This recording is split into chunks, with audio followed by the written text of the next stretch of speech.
Good morning students. एक बार पुनः आपका स्वागत है मेरे YouTube channel concepts of SST में। आज हम लोग पावर शेयरिंग चैप्टर जो है उसको कंटिन्यू करेंगे। ये हमारा पावर शेयरिंग पे तीसरा लेक्चर होगा। इससे पहले थोड़ी सी बातें करनी है आपसे कि कुछ कॉल्स मेरे पास आते हैं। दरअसल जब असाइनमेंट दिया मैंने तो कई लोग कॉल करके पूछ रहे थे कि कुछ क्वेश्चंस हमारे पास नहीं है, या किसी ने कहा कि मैंने लेट से ज्वाइन किया हुआ है, किसी ने कहा कि क्वेश्चन लिख नहीं पाई थी। तो मैं इसीलिए ऐसे ही चीज़ों से बचने के लिए बार बार कहता हूँ कि लास्ट में आपको कहता हूँ कि चैनल को आपको सब्सक्राइब करना है। जब मैं लिंक भेजता हूँ तो लिंक भेजने का मतलब क्या है, उस लिंक को आपको क्लिक करना है और जैसे ही क्लिक कीजिएगा वो चैनल पे सीधे यूट्यूब पे ले जाएगा, वो खुलना शुरू हो जाएगा, वो आपका वीडियो चलने लगेगा। नीचे अगर देखिएगा राइट साइड में तो लाल रंग में वो लिखा रहता है सब्सक्राइब, उस पर आपको पुश करना है, उसको दबाना है और जैसे उसको दबाइएगा तो एक बेल आइकन आएगा, एक घंटी दिखेगी, उसको भी दबाना है। इससे फ़ायदा ये होगा कि जैसे ही वीडियो मैं अपलोड करूँगा यूट्यूब पे तो आपको बिना किसी से पूछे ना किसी आपको अपने आप जो है स्वतः ही जो है वीडियोज़ जो है रेगुलरली मिलते रहेगा। तो उसमें जो है सारे चूँकि लिस्टेड रहते हैं वो सारे वीडियोज़, तो आप जो वीडियो जितनी बार चाहते हैं उसको देख सकते हैं। दूसरी बात ये कि उस वीडियो देखने के बाद आपको लाइक भी करना है या कमेंट करना है उसमें कि अगर अच्छा लग रहा है तो आप उसमें अप्रिशिएट कर सकती हैं। कुछ कमियां रह सकती हैं किसी वीडियो में तो आप उसको बता सकते हैं। दूसरी बात एक और कि अगर कुछ सजेशन देना चाहते हैं पढ़ाई के तरीके में तो उसको भी आप लिख सकते हैं। और ये कहाँ आप लिख सकते हैं, जब वीडियो चलेगा वीडियो के ठीक नीचे और स्क्रॉल करते जाइएगा तो आपको नीचे में दिखेगा कि आप इससे रिलेटेड जो है पब्लिक कमेंट्स आप लिख सकते हैं। तो इससे क्या होगा कि मेरा भी थोड़ा सा जो है और इसमें सुधार किया जा सकता है। या मैंने एक टाइम भी दिया आपको कि 8 से 9 के बीच में आप कॉल करके अपना पर्सनल प्रॉब्लम भी सॉल्व कर सकते हैं। लेकिन बड़े दुख की बात है कि अब तक जो है किसी ने फ़ोन नहीं किया उस टाइम पीरियड के बीच में। तो इसके दो रीजन्स हो सकते हैं, या तो सब कुछ समझ में आ रहा है जो पॉसिबल नहीं है, या फिर कुछ भी नहीं समझ में आ रहा है। और ये बहुत चिंता की बात है अगर कुछ भी नहीं समझ में आ रहा है तो जब तक आप प्रॉब्लम बताएंगे नहीं तब तक यहाँ से सोल्यूशन देना बड़ा मुश्किल है। तो इस बात का ध्यान रखिएगा, पढ़िएगा तो कुछ ना कुछ कठिनाई आएगी। हो सकता है कोई वर्ड ना समझ में आए, हो सकता है कुछ और नहीं समझ में आए, तो आप मुझसे पूछ सकते हैं मुझसे। अगर मुझसे नहीं पूछे अपने कलीग से पूछ लीजिएगा पहले, अगर वो सॉल्व कर देता है ठीक है, नहीं तो लास्ट में तो मैं हूँ ही। और नहीं तो फिर लास्ट में आप क्या कीजिएगा, उसको कमेंट वाले सेक्शन में जाके आप कमेंट कर दीजिएगा, इसको एक बार फिर एक्सप्लेन कर दीजिएगा या इसका क्या मतलब है, तो उस पर भी मैं आंसर आपको दे दूँगा।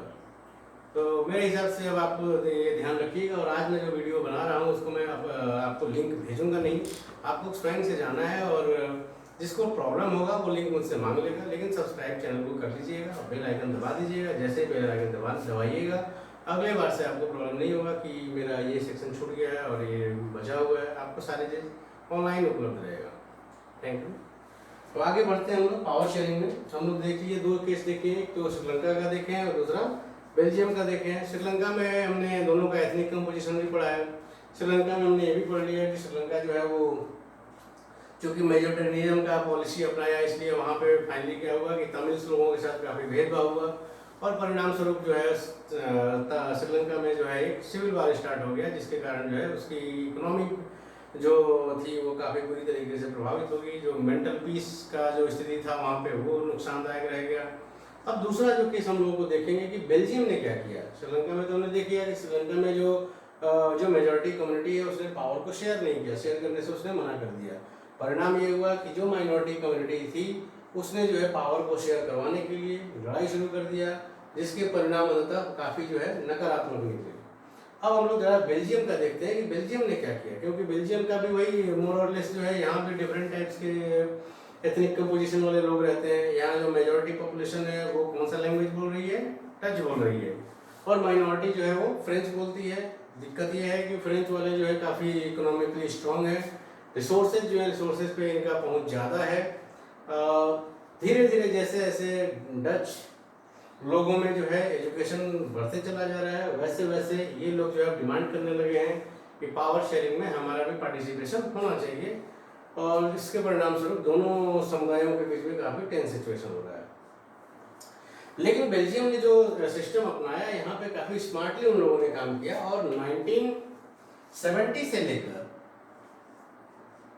1993 के बीच में बेल्जियम की सरकार ने टोटल 4 कॉन्स्टिट्यूशनल अमेंडमेंट्स किए, 4 जो है संवैधानिक संशोधन किया, संविधान में यहाँ पे संशोधन किया गया, 4 कॉन्स्टिट्यूशनल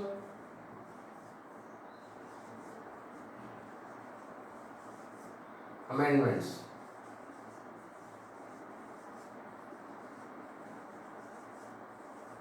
और इन 4 संवैधानिक संशोधनों के माध्यम से बेल्जियम की सरकार ने पहले तो यह स्वीकार किया कि ठीक है, हमारे यहाँ जो है डाइवर्सिफाइड पॉपुलेशन है, मतलब ये कि हमारे यहाँ जो पॉपुलेशन है उसमें कल्चरल डाइवर्सिटी है, रीजनल डाइवर्सिटी है, लिंग्विस्टिक डाइवर्सिटी है, भाषा के आधार पे तो वो लोग जो है अलग अलग वहाँ पे लोग रहते थे, और उसके लिए इन सब लोगों को पावर में शेयर देने के लिए इन लोगों ने कुछ महत्वपूर्ण उसमें जो है बदलाव किए अपने संविधान में।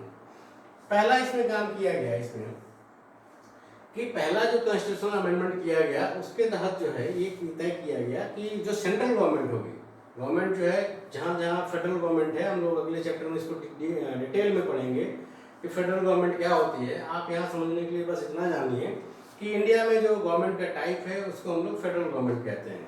इसका मतलब फेडरल गवर्नमेंट जहाँ होगा वहाँ पे 2 तरीके की सरकार होगी। एक जो सरकार होगी पूरे देश के लिए कानून उसका बनाने का काम होगा, और इस सरकार को हम लोग कहते हैं सेंट्रल गवर्नमेंट, या इसी को हम लोग कहते हैं यूनियन गवर्नमेंट, केंद्र सरकार या संघ सरकार, यूनियन गवर्नमेंट। और इसका काम क्या होता है कि ये पूरे के पूरे देश के लिए कानून बना रही है। ये सेंट्रल या यूनियन गवर्नमेंट जो है वो पूरे देश के लिए कानून बना रही है। जबकि एक और प्रकार का जो गवर्नमेंट होती है जो इससे थोड़ी छोटी होती है उसको हम लोग स्टेट गवर्नमेंट कहते हैं। स्टेट गवर्नमेंट कहते हैं हम लोग, ये होता है राज्य सरकार जो होती है। और ये स्टेट गवर्नमेंट जो है अपने स्टेट से रिलेटेड जो है वो रूल रेगुलेशन ही बनाती है। पैन इंडिया लेवल का जो रूल रेगुलेशन होता है वो सेंट्रल गवर्नमेंट का काम होता है बनाने का, और जो रीजनल लेवल का जो कानून बनाना होता है वो स्टेट लेवल की गवर्नमेंट बनाती है। बाकी इसमें और भी कई सारी पेचीदगियाँ हैं जिसको हम लोग अगले चैप्टर में समझेंगे। आपको याद होगा कि जब चैप्टर शुरू कर रहा था मैं तो मैं बताया था कि फर्स्ट, सेकंड और थर्ड चैप्टर जो है इंटर रिलेटेड हैं, इसलिए अगर फर्स्ट चैप्टर नहीं समझ में आएगा तो सेकंड चैप्टर में भी प्रॉब्लम आएगा, थर्ड में भी प्रॉब्लम आएगा।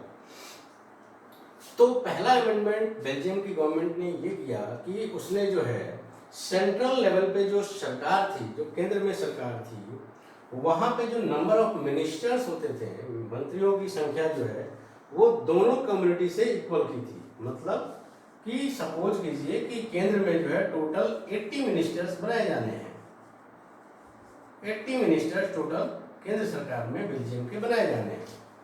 तो डच स्पीकिंग मिनिस्टर्स की संख्या 40 होगी। ठीक वैसे ही जो है फ्रेंच स्पीकिंग मिनिस्टर की संख्या भी 40 होगी। साथ ही साथ ये भी कहा गया इसमें, इस संविधान संशोधन में, कि जो कुछ जो है कानून ऐसे होंगे जिनको बदलने के लिए या जिनको बनाने के लिए जो दोनों समुदाय हैं, जो दोनों लिंग्विस्टिक ग्रुप्स हैं, उनके नेताओं की मेजॉरिटी के द्वारा जो है वो फैसला लिया जाएगा कि ये रूल बनाना है या नहीं है। मतलब कोई ऐसा रूल अगर बनाना हो जिससे दोनों लैंग्वेज बोलने वाले लोगों के हित अगर प्रभावित हो रहे हैं तो उसके लिए जरूरी है कि मिनिमम 21 मिनिस्टर्स इसके और मिनिमम 21 मिनिस्टर्स इसके, दोनों के 21 मिनिस्टर्स कम से कम जो है वो रूल बनाने के पक्ष में होने चाहिए, तभी जाके इस तरह का कानून कोई बनेगा। Is that clear? समझ में आ रहा है? दूसरा इन्होंने कॉन्स्टिट्यूशनल अमेंडमेंट ये किया कि अब मैं पहले ही बताया कि यूनियन जो गवर्नमेंट होती है, जो फेडरल गवर्नमेंट होती है, उसमें 2 पार्ट होते हैं, एक सेंट्रल गवर्नमेंट और दूसरा स्टेट गवर्नमेंट। तो दूसरा संविधान संशोधन करके इन लोगों ने क्या किया, इन्होंने ये बात कहा कि जो केंद्र सरकार की जो अधिकांश ताकतें जो हैं, अधिकांश पावर्स जो हैं सेंट्रल गवर्नमेंट के, उससे ले लिया गया और उन पावर्स को जो है स्टेट गवर्नमेंट को दे दिया गया। समझ में आ रहा है? मतलब सेंट्रल गवर्नमेंट को स्टेट गवर्नमेंट की तुलना में कमजोर रखा गया बेल्जियम में। ये दूसरा अमेंडमेंट किया गया। तीसरा जो काम किया गया उसको देखिए। तीसरा जो काम किया गया वो स्पेशली ब्रसेल्स में था। ब्रसेल्स क्या है? ब्रुसेल्स हमने बताया था कि ब्रुसेल्स जो है बेल्जियम का कैपिटल का नाम है ब्रुसेल्स। ब्रसल्स में जो है स्पेशल टाइप का काम किया गया। हम लोग जानते हैं कि ब्रसल्स में अगर एथनिक कंपोजिशन देखें तो किस प्रकार का था। ब्रसल्स में जो है 80% जो है वो फ्रेंच स्पीकिंग थे, 80% फ्रेंच स्पीकिंग, जबकि 20% जो है वो डच स्पीकिंग लोग यहाँ पे रहते थे। ब्रसल्स में क्या किया गया कि ब्रसल्स में भी जो नंबर ऑफ मिनिस्टर्स होंगे वहां पे दोनों कम्युनिटी के मिनिस्टर्स की संख्या को इक्वल कर दिया गया। इस व्यवस्था को, ब्रसल्स वाली व्यवस्था को, अब सोचिए 80% है, उसके बावजूद इन लोग मान लिए कि हाँ भाई हमारे और डच लोगों की जो है नंबर ऑफ मिनिस्टर्स होंगे वो इक्वल होंगे, हम एग्री करते हैं। तो वो मानने का रीजन क्या था? ब्रसल्स में इसलिए फ्रेंच लोगों ने मान लिया इस बात को कि हमारे और डच लोगों के मिनिस्टर्स की संख्या समान होगी, क्योंकि ऑल ओवर बेल्जियम में अगर देखा जाए तो बेल्जियम में जो है हम जानते हैं कि डच वालों की संख्या ज़्यादा थी, 59% थी। इसके बावजूद जो है वहाँ स्वीकार किया गया कि सेंट्रल गवर्नमेंट जो वहाँ पे बनेगी उसमें नंबर ऑफ मिनिस्टर्स जो होंगे वो दोनों कम्युनिटी के सेम होंगे। तो वहाँ चूंकि ऑल ओवर बेल्जियम की बात की गई थी, वहाँ जब इक्वल है इसलिए जो यहाँ फ्रेंच वालों ने भी मान लिया। अगर मान लीजिए वहाँ पे जो है डच लोग डिनाई कर देते हैं तो यहाँ फ्रेंच वाले भी डिनाई कर देते हैं। तो ये तीसरा जो है संशोधन करके बनाया गया कि ब्रसल्स में एक स्पेशल अरेंजमेंट किया गया कि ब्रसल्स में भी जो मंत्रियों की संख्या होगी वो दोनों कम्युनिटी के मंत्रियों की संख्या समान होगी। और एक और चौथा जो स्पेशल टाइप का इसमें संविधान में संशोधन किया गया वो ये था कि एक तो यहाँ पे होगी सेंट्रल गवर्नमेंट जो पूरे देश के लिए कानून बना रही है, सेंट्रल गवर्नमेंट। दूसरा हो गया स्टेट गवर्नमेंट, स्टेट गवर्नमेंट। इसमें तीसरे लेवल की भी एक गवर्नमेंट बनाई गई जिसका नाम था कम्युनिटी गवर्नमेंट। ये काफी इंपॉर्टेंट है, इसको याद रखना है। कम्युनिटी गवर्नमेंट, हिंदी में सामुदायिक सरकार, कम्युनिटी गवर्नमेंट। और इस कम्युनिटी गवर्नमेंट का जो चुनाव किया जाता था उस चुनाव में पार्टिसिपेट कौन कर रहा है? तो एक लैंग्वेज बोलने वाले लोग, जैसे अगर मान लीजिए कि डच कम्युनिटी गवर्नमेंट का चुनाव किया जाना है तो उसमें ऑल ओवर बेल्जियम में रहने वाले डच स्पीकिंग लोग जो हैं वो उसमें पार्टिसिपेट करेंगे। ठीक उसी तरह अगर वहां पे फ्रेंच कम्युनिटी गवर्नमेंट का इलेक्शन हो रहा है तो फ्रेंच कम्युनिटी गवर्नमेंट में जितने भी फ्रांस के लोग वहाँ फ्रांसीसी भाषा बोलने वाले लोग बेल्जियम में कहीं भी रह रहे हैं वो लोग उस कम्युनिटी गवर्नमेंट के इलेक्शन में पार्टिसिपेट करेंगे। और इस कम्युनिटी गवर्नमेंट का मेन काम क्या होता है कि जो वहाँ का एजुकेशन सिस्टम है, education system, educational plus culture से रिलेटेड कोई अगर कानून बनाना है, एजुकेशन से रिलेटेड कोई कानून बनाना है, लैंग्वेज से रिलेटेड कोई कानून बनाना है, तो ये बनाने का काम जो है वहाँ की कम्युनिटी गवर्नमेंट को ही है। लैंग्वेज, एजुकेशन प्लस कल्चर, इस तरह का कोई प्रोग्राम अगर बनाना है या कानून बनाना है तो ये कानून कौन बनाएगा? वहाँ की community government. All over world में अगर जाइए तो कहीं भी तीसरे स्टेज की गवर्नमेंट कम्युनिटी गवर्नमेंट नहीं है। ये अपने आप में लगता भी है कि कई बार की बड़ा पेचीदा मामला है, ये इतना कंफ्यूजन है, कुछ समझ में नहीं आता है कि कौन कानून कौन सा लेवल का गवर्नमेंट बनाएगा। बेल्जियम वालों को भी लगता है कि अरे ये बड़ा थोड़ा सा टफ है, समझना मुश्किल है, लेकिन अब तक जो है बेल्जियम में यह व्यवस्था जो है काफी अच्छे तरीके से काम कर रही है, जिसके कारण क्या हुआ वहां पे श्रीलंका के विपरीत वहां पे 2 या 3 जो अलग अलग बोलने वाली भाषाएं बोलने वाले जो समुदाय हैं उनके बीच में तनाव नहीं हुआ, लड़ाइयाँ नहीं हुई। और लड़ाइयाँ नहीं हुई तो वो काफ़ी बेल्जियम जो स्टेबल हुआ और काफ़ी जो है बाद में वो प्रॉस्परस कंट्री बन गया। इसका परिणाम ही था कि जब बाद में चल के एक यूरोपियन यूनियन नाम की एक संस्था है जो पूरे यूरोप के देशों की सदस्यता प्रदान करती है, यूरोपियन यूनियन जब बनाया गया, यूरोपियन यूनियन, तो इसके हेड क्वार्टर के रूप में ब्रसल्स का चुनाव किया गया। मतलब ईयू इसको कहते हैं, ईयू जो है, ईयू का चुनाव कौन कर रहा है? सॉरी, ईयू का जो मुख्यालय हेड क्वार्टर वो कहाँ पे है? ब्रसल्स में। तो दोनों में डिफरेंस दिखाई दे रहा है कि श्रीलंका ने जो है जो डाइवर्सिटी था उसको कैसे जस्टिफाई किया, वो जस्टिफाई दरअसल कर ही नहीं पाया, क्योंकि तो माना नहीं कि जो है उसको लगा कि जो मेजॉरिटी पॉपुलेशन है वो मनमाना अपने हिसाब से जो है वो कानून बनवा सकती है। तात्कालिक रूप से अगर इमीडिएट इफेक्ट देखें तो जो मेजोरिटेरियन पॉलिसी होती है वो उसका लाभदायक दिखता है, लेकिन लॉन्ग टर्म में अगर हम देखें तो लॉन्ग टर्म में जो मेजोरिटेरियन टाइप की पॉलिसी होती है वो काफ़ी नुकसानदायक होती है। रीजन क्या है कि जो माइनॉरिटी कम्युनिटी है वो हमेशा ये मानेगी कि हमारे लिए कोई काम किया नहीं जा रहा है, और हमेशा उसके अंदर जो है बगावत वाली भावना रहेगी, जिससे जो है देश के डिसइंटीग्रेशन का भी खतरा रहता है, देश टूटने के भी कारण एक बन सकते हैं। तो बेल्जियम में भी ये हो सकता था, बेल्जियम में हो सकता था कि अगर दोनों कम्युनिटी के बीच में तालमेल नहीं बैठता तो हो सकता है लैंग्वेज के आधार पर ब्रसल्स का जो है वो बंटवारा हो जाता, एक दूसरे दो टुकड़ों में बढ़ जाता। लेकिन बड़ा स्मार्टली जो है वो पावर को शेयर कर दिया गया बेल्जियम के सरकार के द्वारा दोनों कम्युनिटी के बीच में, जिसके कारण जो है बेल्जियम का स्मूथ ग्रोथ होता रहा। तो ये हम समझते हैं कि पावर शेयरिंग डेमोक्रेसी में जो है काफ़ी महत्वपूर्ण है, और पावर शेयरिंग जो है अलग अलग देशों में अलग अलग इसका रूप ले सकता है, क्योंकि श्रीलंका भी डेमोक्रेटिक कंट्री था और बेल्जियम भी डेमोक्रेटिक कंट्री था, लेकिन पॉलिसी में चूंकि अंतर के कारण दोनों में रिजल्ट जो है अलग अलग आया। अब यहाँ पे लास्ट में एक चीज और पढ़ते हैं हम लोग कि आखिर ये पावर शेयरिंग जरूरी क्यों है, why power sharing is necessary, जरूरत क्या है पावर शेयरिंग का। तो दो रीजन बताया जाता है कि दो रीजन हैं जिसके कारण पावर शेयरिंग काफी आवश्यक है, और वो दो रीजन जो है, एक रीजन इसको कहते हैं prudential reason, prudential reason, Hindi में इसको कहते हैं युक्ति युक्त कारण, युक्ति युक्त कारण। अब युक्ति युक्त कारण क्या है, ये प्रूडेंशियल रीजन क्या है। तो हम लोग पावर शेयरिंग को इसलिए कंपलसरी मानते हैं कि पावर शेयरिंग अगर ना हो तो उसमें क्या होगा कि देश में लड़ाई होने की संभावना उसमें ज़्यादा रहती है। हम लोग एग्जाम्पल श्रीलंका का देखे भी हैं, इसमें क्या था कि अगर पावर को शेयर नहीं किया जाए, एक ही कम्युनिटी के पास सारा पावर हो या मेजॉरिटी कम्युनिटी के पास सारा पावर हो, तो फिर क्या होगा, जिसके साथ पावर शेयर नहीं किया गया है वो हमेशा हीन भावना से ग्रसित रहेगा, और वो हमेशा इस अवसर की तलाश में रहेगा कि कब जो है उससे पावर छीन कर हम लोग उसको हथिया लें। और श्रीलंका में हम लोग देखें कि पावर शेयर नहीं करने के कारण ही जो है श्रीलंका जो है वो सिविल वार, वहाँ पे सिविल वार स्टार्ट हो गया था।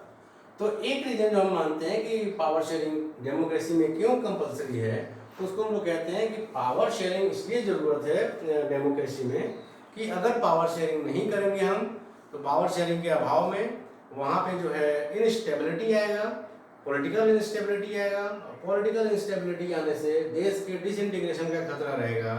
साथ ही साथ अगर पॉलिटिकली स्टेबल कंट्री नहीं रहेगा तो वहाँ क्या होगा, इकोनॉमिक डेवलपमेंट नहीं होगा, सोशल हार्मोनी नहीं होगा। तो ये रीजन हो गया पावर शेयरिंग का प्रूडेंशियल रीजन। सीधी सी भाषा में ऐसे कहते हैं कि होमवर्क आप क्यों बनाते हैं या आप पढ़ाई ही क्यों करते हैं। पढ़ाई करना मेरे हिसाब से बड़ा बोरिंग काम है, इतना आसान नहीं है, इतना आसान तो सब लोग पढ़ लेते हैं, लेकिन पढ़ते क्यों हैं, तो पढ़ते इसलिए हैं अगर होमवर्क नहीं बनाए तो क्या होगा, अगले दिन आएंगे तो फिर एक तो टीचर पहले पिटाई करेंगे, साथ ही साथ घर पे कंप्लेन भी करेंगे, तो दो जगह से धुलाई होगी, वहाँ स्कूल में भी धुलाई और उधर घर पे भी जाकर धुलाई, बढ़िया धुलाई हो जाएगी। इसलिए हम लोग डर के मारे जो है स्टूडेंट्स क्या करते हैं, होमवर्क करते हैं।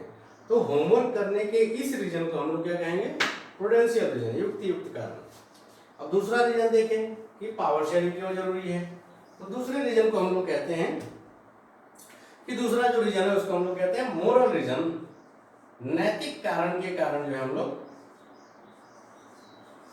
पावर को शेयर करना जरूरी समझते हैं। नैतिक कारण क्या है, तो नैतिक कारण ये है कि जब डेमोक्रेसी को हमने शासन व्यवस्था के रूप में अपनाया तो ये माना कि डेमोक्रेसी में जो पावर होता है वो हमेशा जो है, जो लोग शासित हो रहे हैं, जिन पे रूल किया जा रहा है, उनके साथ जो है पावर को शेयर किया जाना चाहिए। और इसलिए जो है डेमोक्रेसी में पावर शेयरिंग को महत्वपूर्ण माना गया है।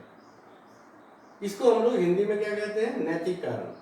अच्छा, इसको भी एग्जाम्पल में समझ लें कि जैसे हम पढ़ाई क्यों कर रहे हैं या होमवर्क क्यों कर रहे हैं, एक तो रीजन हो गया प्रूडेंशियल, डर के मारे कर रहे हैं, इधर भी पिटाई होगा उधर भी पिटाई होगा, रिजल्ट खराब हो जाएगा, फेल कर जाऊंगा, एक रीज़न ये है कि मन में आपके आता होगा, अगर मान लीजिए खूब खेल लिया तो आपके दिमाग में आता होगा कि अरे हम कर क्या रहे हैं यहाँ पे, पेरेंट्स हम पे बड़ा विश्वास करके भेजे हैं कि यहाँ बेटा मेरा पढ़ रहा होगा और हम तो यहाँ दिन भर जो है अपना टाइम पास कर रहे हैं। तो कहीं ना कहीं नैतिक दबाव काम करता है, फिर एक दिमाग में आता है कि शायद मैं अपने साथ अच्छा नहीं कर रहा हूँ, अपने पेरेंट्स के साथ न्याय नहीं कर रहा हूँ, अपने पेरेंट्स को धोखा दे रहा हूँ।